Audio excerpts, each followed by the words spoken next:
Par le passé, j'ai dû être l'avocate des idiots, de la séduction, de l'amour à toutes les températures, du stop au mépris du encore. Désormais, je n'aurai plus le beau rôle. Je ne pourrai plus jouer l'innocente avec vous. Le sort qui s'amuse à m'opposer sans cesse à ma contradictrice exige en plus de moi de révéler mes imperfections. Il y a quelques semaines, j'ai dû affirmer que mentir était nécessaire pour réussir. Aujourd'hui, je risque à nouveau d'apparaître sous un jour bien condamnable. Mais condamnable aux yeux de qui, chers membres du jury? À quelle justice allez-vous me soumettre? La vengeance est-elle une justice sauvage? À cette question, l'auteur Francis Bacon répond par l'affirmative. Mais qu'en est-il de nous, juristes? Qu'en est-il de notre vision de la justice? J'ai beau chaque jour apprendre de nombreux principes, de nombreuses règles. Je ne comprends pas si la justice d'aujourd'hui apporte vengeance en condamnant le coupable ou si elle se veut principalement pédagogique, correctrice. Existe-t-il un lien à faire entre ces deux théories? Si la justice institutionnelle a pour but de venger la victime, est-elle capable pour autant de lui rendre ce qu'elle a perdu? Ce sujet est tellement ambigu. Est-il question de déduire que la justice légale est sauvage en apportant vengeance? Ou au contraire, est-ce que la vengeance est une justice sauvage car elle nous contraint à sortir des sentiers battus? Ce qui est sauvage, c'est ce qui n'est pas prévisible ni accessible, alors que la justice légale se fonde, elle, sur des lois adoptées par et pour le peuple. Si sous l'Ancien Régime, la justice était arbitraire, notre système actuel repose, lui, si j'ai bien compris, sur la volonté d'y intégrer les principes d'impartialité et de neutralité. Mais alors, notre justice est tout sauf sauvage, si elle a pour but de lutter contre l'arbitraire. Pour autant, elle n'est pas moins parfaite, elle n'est en rien parfaite. Le corps juridique n'a de cesse de dénoncer ses dysfonctionnements, ses carences. La justice est trop lente, elle coûte trop cher, et de ce fait, elle devient injuste. Elle exclut parfois ceux qui n'ont pas les moyens d'y accéder. Finalement, la vengeance privée, la vengeance sauvage, est peut-être l'arme du pauvre, l'abri du vagabond. Plus j'avance dans mes études, plus je me demande comment on peut se satisfaire d'un système qui conduit lui-même à la vengeance, qui scelle parfois notre sort par la prescription. Je pense également à ce père qui a dû kidnapper l'assassin de sa fille pour qu'il soit déféré devant nos juridictions. On en vient donc à ce débat sans fin, la question de savoir si une sanction peut apaiser notre âme, peut nous délivrer de nos obsessions maladives. Une peine d'emprisonnement, une sanction, peut-elle défaire de la douleur d'un meurtre, d'un viol ou d'un enlèvement? Quand bien même la sérénité de notre société en dépendrait, quand bien même, chers membres du jury, peut-on se satisfaire d'une sanction raisonnable à l'égard de celui qui s'en est pris à notre enfant, à notre vie? Qu'on me condamne pour cela, mais j'ai la conviction qu'il n'en est rien. Quand un tort nous a été causé, que nos yeux se saignent pour retenir nos larmes, on brûle du désir qu'il nous soit fait justice. Plus rien ne compte quand le corps crie justice, il faut qu'il obtienne vengeance. Et peu importe que cela suppose d'enfreindre certaines lois. À quelle justice aspire-t-on la nuit, dans nos moments de solitude, quand on ressasse inlassablement le même scénario? À la vengeance, bien sûr! Ce mot sonne comme un coup de hache, il vibre de toute la colère du monde. Qu'on soit homme de loi, gangster, enfant, philosophe, psychologue, qu'on la juge sévèrement ou qu'on la tolère, qu'on la condamne ou qu'on la comprenne. La vengeance n'a qu'une forme. On ne peut la ressentir que d'une seule façon. Elle prend possession de nous en 2 temps, 2 pulsions. La première, c'est l'envie de vengeance.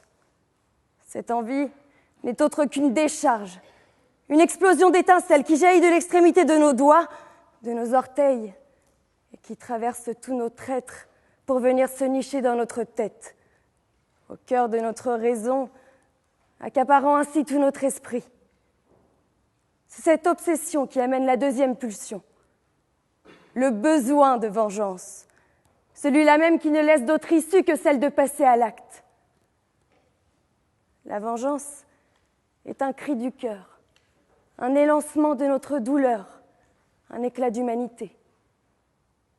Existe-t-il domaine plus sauvage que celui du cœur, plus farouche, plus bestial, plus sanguinaire, plus spontané, plus absolu, plus sincère, et moins domestiqué que celui-là? Je n'y crois pas. Si l'homme est doté d'un cœur à côté de sa raison, c'est qu'il existe pour apporter à l'autre ce qu'elle ne possède pas. À quoi bon lutter si c'est le cas? À quoi bon prendre parti? Pour ma part, je ne suis qu'une simple humaine qui se livre sans distance ni gêne à sa condition. À ceux qui veulent prendre la place des dieux, je souhaite bon courage. L'homme est cet animal fou dont la folie a inventé la raison, disait Edgar Morin. L'animal en nous est notre part de sauvagerie, notre lot à tous.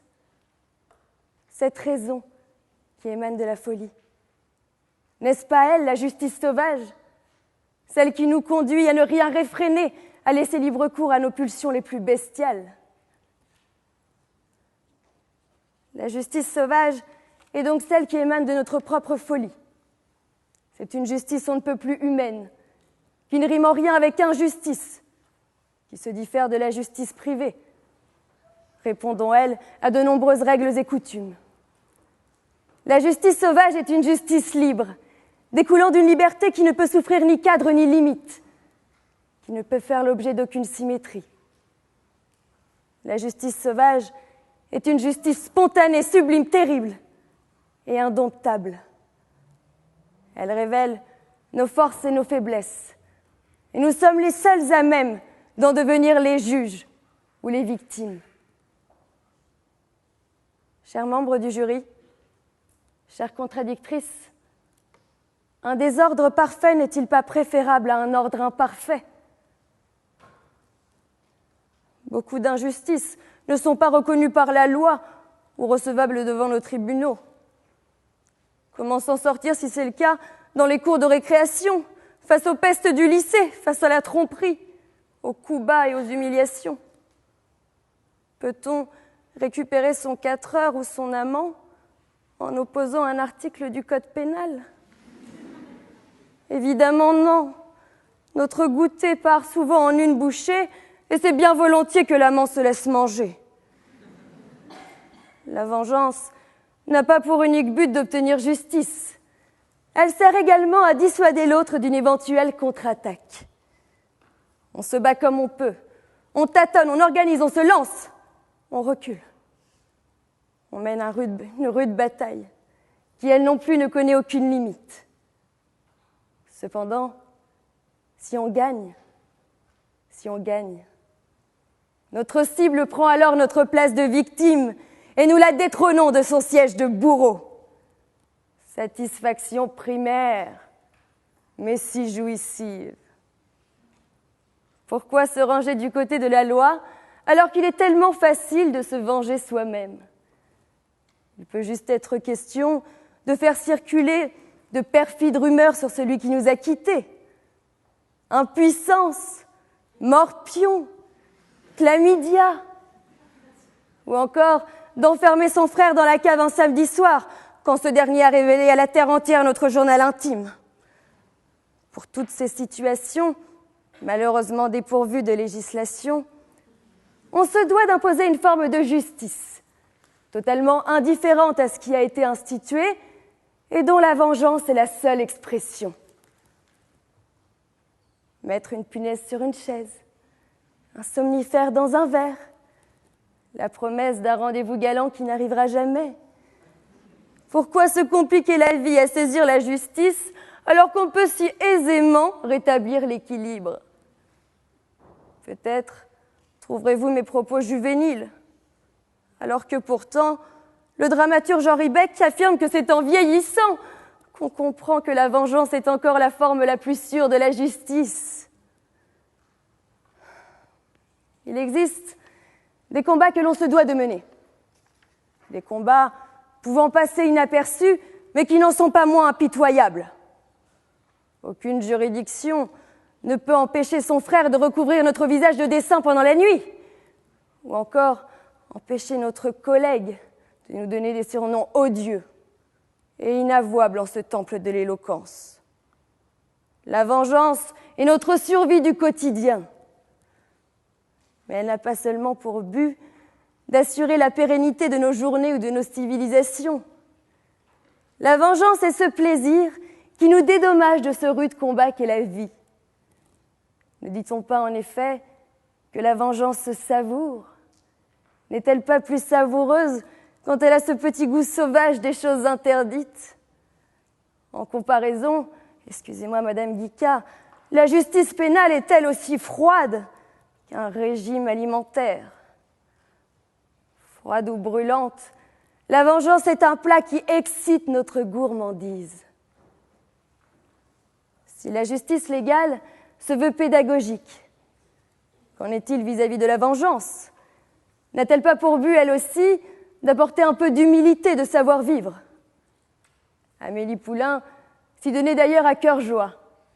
Car oui, ce n'est pas seulement pour soi que l'on se venge, mais également dans le souci d'affirmer ce qui nous semble juste. Non pas au regard de ce qui a été institué, mais bien à l'écoute de nos convictions propres. Cher auditoire, vengez-vous, mais vengez les autres aussi. Adonnez-vous aux croche-pattes, mettez des piments dans les assiettes. La justice sauvage fait de nous des justiciers, des super-héros, mais parfois aussi des arroseurs arrosés. Car oui, moi aussi, cher membre du jury, j'ai trop souvent mérité la vengeance. Et j'en ai tiré parfois de bonnes conclusions. Quand j'ai été insolente sur Internet à l'égard d'un organisateur du concours de plaidoirie, il n'est pas allé chercher de juge ou d'avocat. Il ne se souciait d'aucun code, d'aucune loi.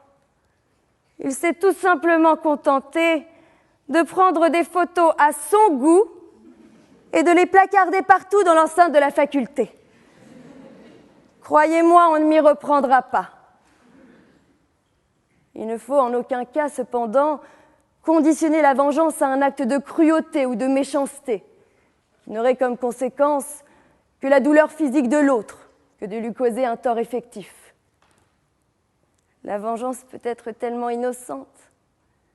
Il suffit de trouver ce petit détail, ce petit point qui rend complètement dingue et contre lequel l'autre ne peut rien faire.